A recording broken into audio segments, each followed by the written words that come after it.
அடுத்து ஐயா விஜய் அவர்களுக்கு வர்றேன். இங்க எத்தனை பேருக்கு தெரியும் அண்ணன் விஜய் அவர்கள் ஒரு தனியார் சிபிஎஸ்இ பள்ளி நடத்துறது, தமிழக வெற்றி கழகத்தினுடைய தலைவர் திரு விஜய் அவர்கள் ஒரு சிபிஎஸ்இ பள்ளி நடத்துறாங்க பதூர்ல. அந்த பள்ளியினுடைய பெயர் விஜய் வித்யாசிரம்.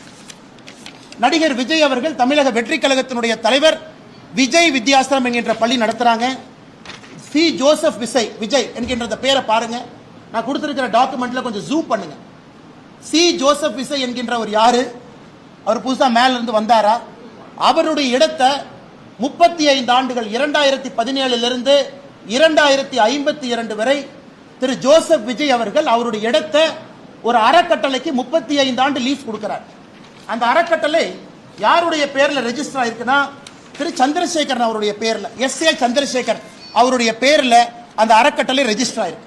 இந்த டாக்குமெண்ட்ல எஸ்.ஏ. சந்திரசேகர் எஸ்.ஏ. சந்திரசேகர் அவர்கள் நடத்தக்கூடிய பள்ளி, அந்த ட்ரஸ்ட் நடத்தக்கூடிய பள்ளி தான் விஜய் வித்யாசிரம். என்ன அர்த்தத்தில் சில அரசியல் தலைவர்கள் அவங்க நடத்துற பள்ளி சிபிஎஸ்இ, அவங்க நடத்துற பள்ளியில ஹிந்தி இருக்கு, அவங்க சொந்த குழந்தைங்க பிரெஞ்சு படிக்கிறாங்க. அன்பில் மகேஷ் பொய்யாமொழியினுடைய சொந்த குழந்தை பிரெஞ்சு மொழி படிக்கிறாங்க.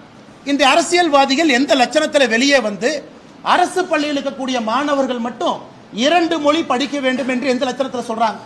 அது தமிழக வெற்றி கழக தலைவர் அண்ணன் விஜயாக இருக்கட்டும், அண்ணன் சீமான் அவர்களாக இருக்கட்டும், தமிழகத்தினுடைய பள்ளி கல்வித்துறை அமைச்சராக இருக்கக்கூடிய அன்பில் மகேஷ் பொய்யாமொழியாக இருக்கட்டும், இதையெல்லாம்